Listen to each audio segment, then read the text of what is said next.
Welcome into Tippernaught Sports. It is NBA Preseason Week 2. We got a good show planned today. We're going to be recapping some of the preseason games that happened this weekend, Friday, Saturday, Sunday. Celtics, Nuggets, Lakers, Timberwolves, Warriors, Clippers, and Honolulu. We'll touch hopefully on all the games. Don't know if we'll get to all of them, but we'll recap what happened, talk about some games on the radar coming up this week. Then we'll talk Media Day. I'm excited about that one. It was so nice. Media Day was the first time it felt like we're officially back. We're not officially back because regular season hasn't tipped off, but NBA is back in our lives. Super excited to talk Media Day. And then we're going to close out the show talking about regular season stat leader predictions. I'll go through, I forget what all we had. We had points, for sure points, assists, always have trouble with DS, blocks, steals, rebounds, and then finally three-pointers. So we'll be talking some stat leader predictions. I think we're going to do some of those probably for awards at some point in the preseason. I just don't know if that'll be next week or potentially the week after. But that's a rundown of the show. If you're not subscribed to the channel, go and join the team. And with that being said, I'm going to lob it to myself, and we're going to recap some preseason tip-off this past weekend. Finally got some preseason basketball we tipped off this weekend. Friday, Celtics, Nuggets. The Celtics ended up winning 107 to 103. Peyton Pritchard, 21 points, 6 of 12 on three-pointers. Seems like he might be doing that this year. Played today. We'll get to that in a minute, but he put up 14 points in that game as well. But tip-off on Friday, Russ also had 12, 4, and 8. 12 points, 4 rebounds, 8 assists. That was in 18 minutes. Good stat line for him. Excited to see Russ on the Nuggets this year. Jokic, we had 14 points, 8 rebounds, 2 assists, and 2 steals. So kind of typical Jokic game. Probably more assists if he had more minutes. I don't have written down how many, but obviously it was not a full load. We're just in the preseason. Jazz Breakers, the Jazz won that game 116-87. Markkanen had 13 points. Keontae George had 12 points. John Collins, 12 points. And Johnny Juzang had 19 points on 5 of 6 from beyond the arc. So Johnny Juzang, good game for him. Timberwolves Lakers. Timberwolves won that game 124-107. Their rookie Dillingham looked good out of Kentucky, 21 points. Luke Garza, good game for him, 20 points, 9 rebounds. Josh Minott, pretty sure it's Minot, but don't quote me on that, 22 points. And DiVincenzo, first game for the Wolves, 11 points on 3 of 3 from beyond the arc. So good to see him getting going from beyond the arc. Forget what I said. I say this later or earlier in the video. He had huge three-point numbers last year. So good to see that for Wolves fans.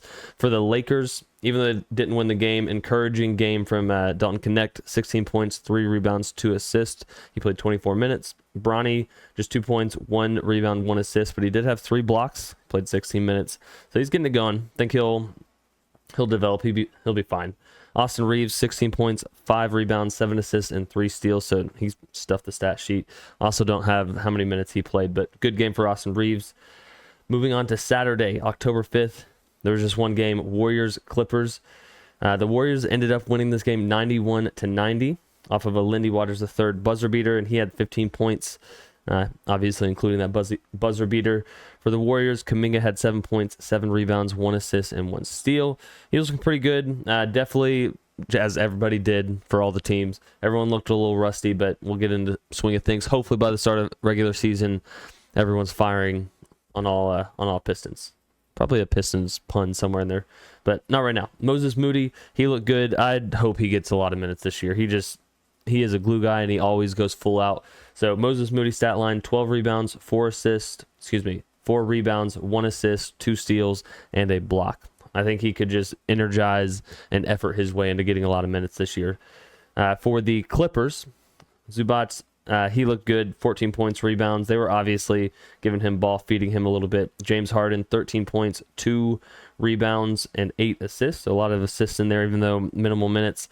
Harden, he had the fake pass into a step back. Hopefully I can get that over here. Definitely a travel, right? It looks like a travel. Who knows if it is. Norman Powell, 11 points. He first play of the game comes out, gets the tip off, fires it, makes it. Moving on to Sunday, Nuggets Celtics. The Celtics won the first game and they won the second game. So at the time of recording this, I'm recording this Sunday evening. So we've got Celtics They have already played. Knicks, Hornets, they are currently playing. But the Celtics, they took their game home 130-104 against the Nuggets. Jokic had 20 points, 7 rebounds. Hunter Tyson, a second-year player out of Clemson, he had 8 points, 10 rebounds. Good game for him. Julian Strother, King Julian, he had also a second-year player out of Gonzaga. I didn't write down how many points he had. He had a good game. Maybe 19. Don't quote me on that, but I know Strother had a good game. For the Celtics, they just had all of their big players, most of their big players, just had really solid games. Brown, 21 points. Tatum, 17 points. Hauser, 15 points. Peyton Pritchard, 14 points. And Derek White, 13 points. So they spread the love there. I mean, that's what happens with them. They have so many people who can score the ball. They're going to be tough to stop this year. And again, I said Knicks, Hornets, they're going. So Cat, he's gotten his first points as a Knicks, same as Mikal Bridges, at least in the preseason. But first points, even if it's unofficial, as a Knick. Braden Miller and Trey Mann, they're looking good early on for the Hornets. And right before I press record on this, Precious Achua, he had a big dunk in the paint. So some games we're going to be missing. We're not going to get to touch on because I'm recording before they happen. Wizards, Raptors, Bucks, Pistons, that game's on ESPN, and Suns, Lakers. So some good games that I'm not going to get to talk about. I'm not sure how I'll do that. Maybe I touch on that on the next week, or maybe they just get lost in the abyss and we don't talk about them. But that's a recap on preseason tip-off. So a lot of good games. Excited to actually have basketball back. We are not officially back, but we are very, very close to being back. So I'm going to lob it to myself, and we are going to talk about some games on the radar this upcoming week. This is not going to be a long portion of this video. We're just going to quickly go through some games I'm looking forward to. So Monday, Grizzlies, Mavericks. First look at Klay Thompson, or we should get our first look at Klay, assuming that he will play. But I think he might come out and shoot 10 threes in 10 minutes. I think he's going to just launch it.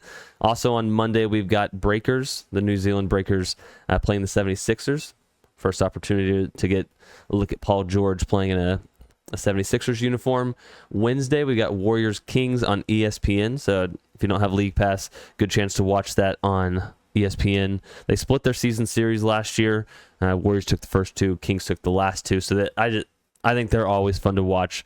Ever since their playoff series, I think all of their games have been pretty competitive and high intensity. Thursday, we've got Lakers Bucks. Chance to see Giannis, LeBron. Not counting on seeing LeBron at any point. I think he'll play, but I'm not going to get excited. If he plays, it'll be a nice surprise. But if not counting on it. But I am excited to see Giannis in action. Saturday, we've got 76ers Celtics. First potential look at a playoff matchup down the line.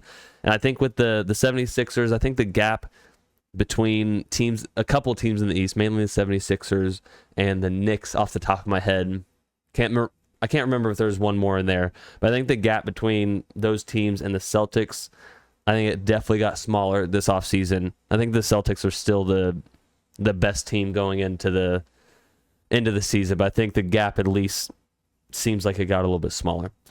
Sunday, super, super excited about this one. Timberwolves, Knicks.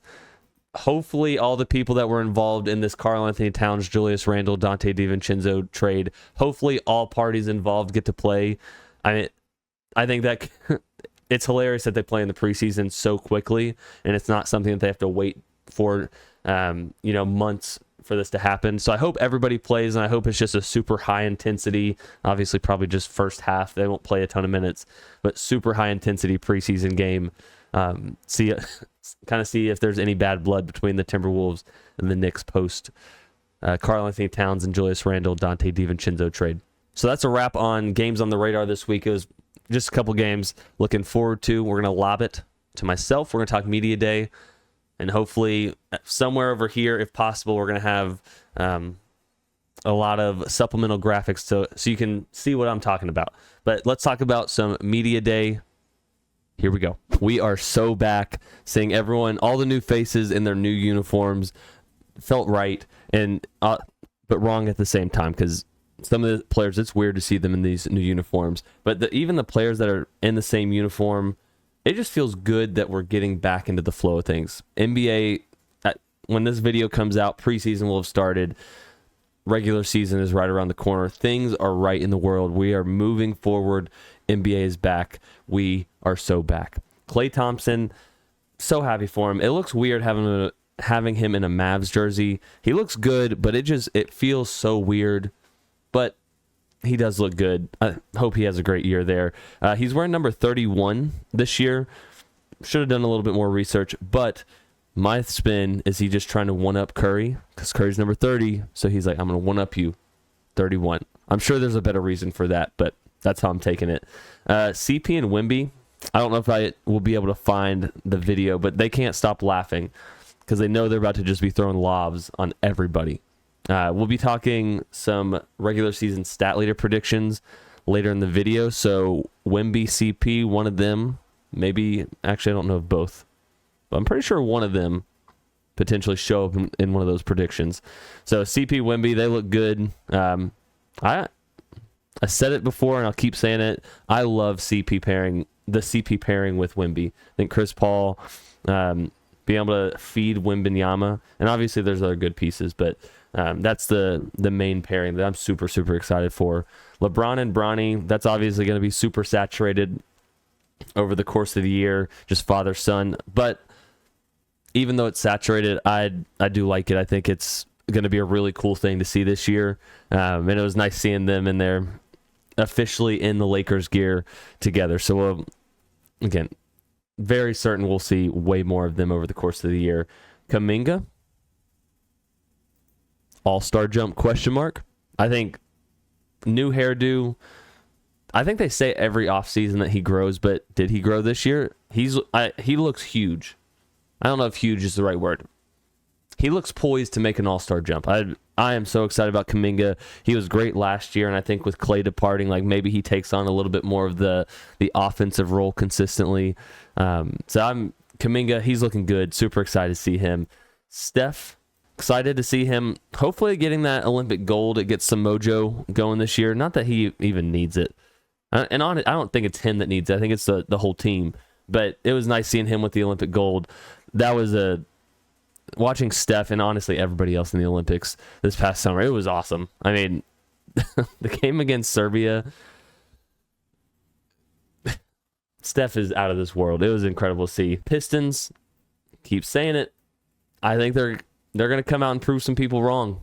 A lot of the players, they got some good players. They look good in the Pistons jerseys, but don't be surprised. Pistons, they're going to be proving some people wrong. Tatum, Brown's looking ripped. I know I was watching I guess the very first preseason game, Celtics Nuggets, and he was like hunched over before the ball was tipped off, and there's a muscle like on the back of his arm that was just, I mean, he's ripped. I don't know how to explain it, but it was like flat and it was flexed. I think Brown is this year going to be, I know Tatum's probably still the guy, but Brown, he has that like killer mentality, and he put on some more muscle. He was already super muscular. I think Brown keeps pushing. I think he got Finals MVP for a reason, but I'm curious over the course of the season if Brown does take that leap, if there's any like rub, or I don't know if drama is the right word because that feels so dramatic, but like any rub between Brown and Tatum as far as who's going to be the alpha on the team, who's going to be the team leader, like, because obviously Tatum wants to be that, but Brown, like, I think he's taken a lot of steps in the right direction to be that. But yeah, Brown, he looks yoked. Trae Young, he's looking a little grizzled. I like it. Got the facial hair growing out all over. Excited to see them with, not that I didn't like DeJounte Murray there, but I'm excited to see what the offense looks like. Probably centered more around Trae Young, and just excited to see a resurgence of Trae Young this year. But he was looking grizzled. He looks good. Jokic facial hair and the card trick. He looks terrifying with the facial hair in a good way. He looks great. But as a competitor, I would be terrified if I looked across and I saw Jokic with the facial hair. He's looking like he's out to prove something. But he looked good. The card trick, it's funny because he laughs a little bit. I don't know if I'll have the video somewhere over here. Hopefully I do. but he does the card trick, and then he just cracks a little smile. Tyrese Halliburton, I don't know about the shoes. I guess do what you want. You're an NBA player, and you make a ton of money, but I don't know about the shoes.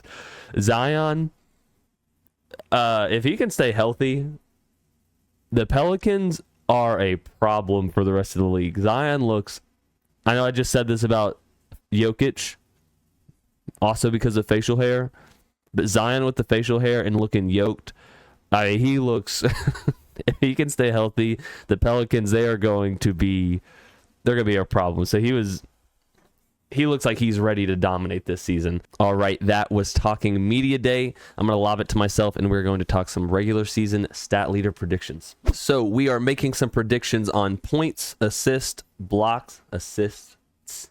I always have trouble with that last S. Blocks, steals, rebounds, and lastly, three-pointers. So let's start with not blocks. Let's start with points. So last season's stat leaders in points, Luka was first with 33.9. Giannis was second with 30.4. And Shai Gilgeous-Alexander was third with 30.1. So my thinking is that with the addition of Clay, I think Luka's point production drops a little bit. Nothing drastic. I think he's still going to be prolific in his scoring, but I think he will pass a little bit more, and scoring will go down a little bit.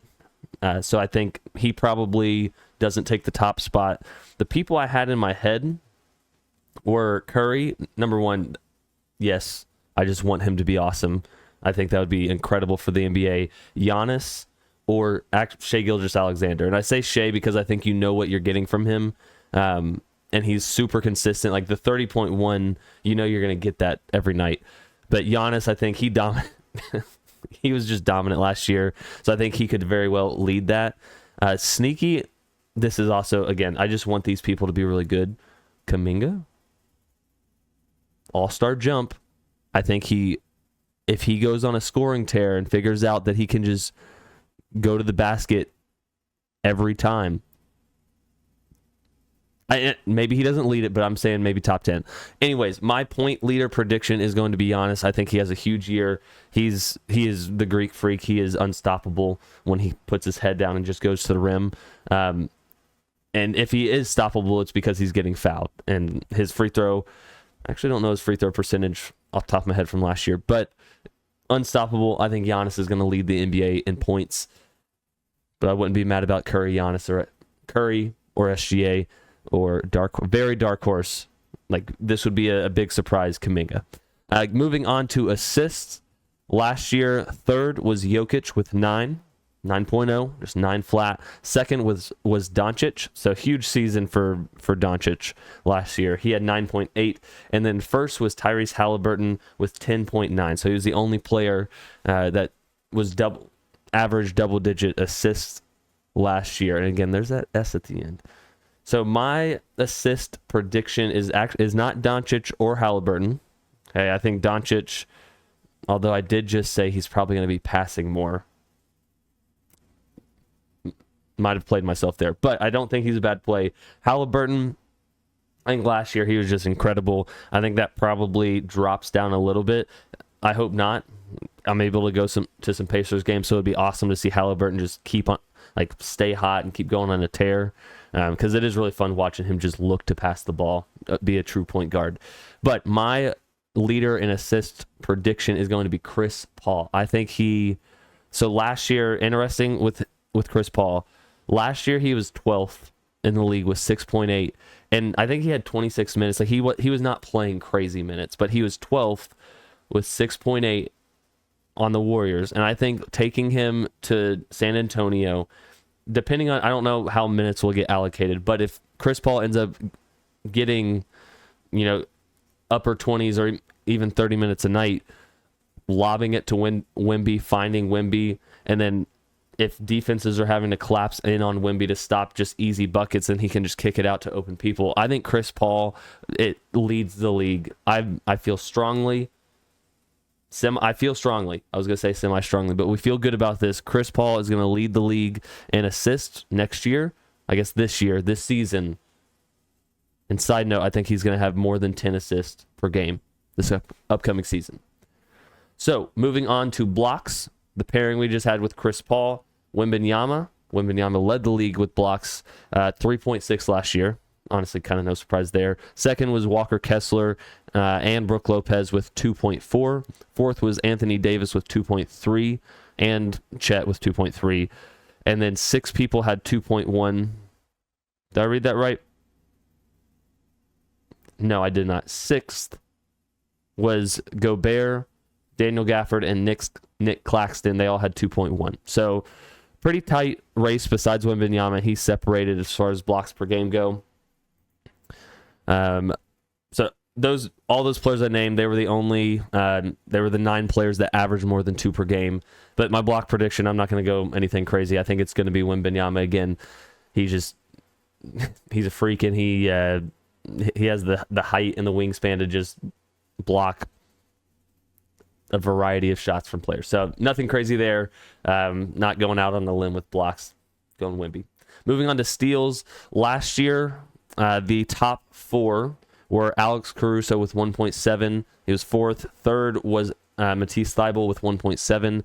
And then SGA and De'Aaron Fox both had 2.0. 2 assists per game to lead the league. And my steals prediction, do I have anything interesting about not really, Fox and SGA, only players to average 2 or more steals last season, and they both averaged 2. My steal leader prediction for next year, I'm going Alex Caruso. So last year, he was on that list 4th with 1.7, so that's not a huge gap, 1.7 to 2 even. But I think the Thunder have a lot of really good defenders, so I think there's a chance that he doesn't always have to be the primary ball defender. So maybe he gets on some players that are not the primary ball handler, so their ball handle skills are a little bit lower. So maybe he gets a couple more steals throughout like every game. So I think Alex Caruso, he's going to be in a good spot where he can be the primary ball defender, or he could be a secondary and get some better matchups for him.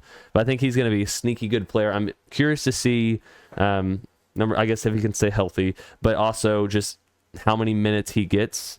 But I think he's just one of the ultimate glue guys in the NBA, where he's going full out effort every time. And so I think guys like that, they will find a ton of minutes in the game. Rebounds. Moving on to rebounds. So last year, the top 4, we had Jokic with 12.4. He was 4th. Anthony Davis, 12.6 in 3rd. Rudy Gobert, 12.9 for 2nd. And then the top rebound getter last year was Sabonis with 13.7. So he was just raking in the rebounds.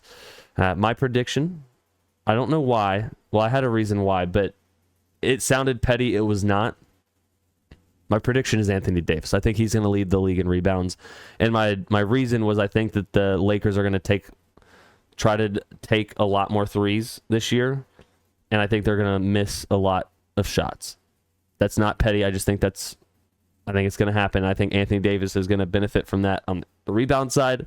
And he's already a great rebound grabber. So I think he has a huge rebound year. And I think with that, propels the Lakers to have a more competitive season and be comfortably in the playoffs. Maybe. The West is just stacked. We'll touch on that, not today, but at some point we'll touch on just how absolutely stacked the West is. And then lastly, with our regular season stat leader predictions, we've got just total amount of 3-pointers. So last year, the top 4, we had Klay Thompson with 268, Dante DiVincenzo, 283, which that one surprised me, not because I thought he was not a great 3-point shooter. I just didn't realize he was putting up like that big of volume. So that's awesome for DiVincenzo and now awesome for the Timberwolves. And move it number 2, 1 above DiVincenzo. So DiVincenzo was almost the second highest 3-point shooter last year as far as makes. But second with 284 was Doncic. And then first, no surprises, Steph Curry with 357. So he had 73 more than Doncic. My 3-point prediction, I think Steph's going to lead the NBA in 3-pointers. I think at some point in the next 10 years, maybe not 10 to 20 years. I think his record's going to get broken, but that's just because of his effect on the game and everybody shooting more threes. But next year, I think he leads the league in three-pointers made. But I do have a prediction with Klay. I think Klay Thompson will not lead the league, but I do think that Klay is going to end the year within 20 three-pointers of Steph Curry. Hopefully I'm not way off on that, but I think Klay is going to have a huge year because, I mean, between Klay, Kyrie, and Luka, that's a tough, I mean, any of those three, mainly I guess right now Doncic and Kyrie could be doubled. So someone's going to be open. I think Klay's going to really benefit. So I think that he ends up having a huge year. I mean, he already did last year. He was fourth in the league with 268. But I think he has a huge year and ends the season within 23 pointers made of Steph Curry. That's my prediction there. That is going to be a wrap on the show. If you stuck around till now, I appreciate you watching. Have a great week. Enjoy some preseason basketball. We are almost to the regular season. We got this. Catch you next week.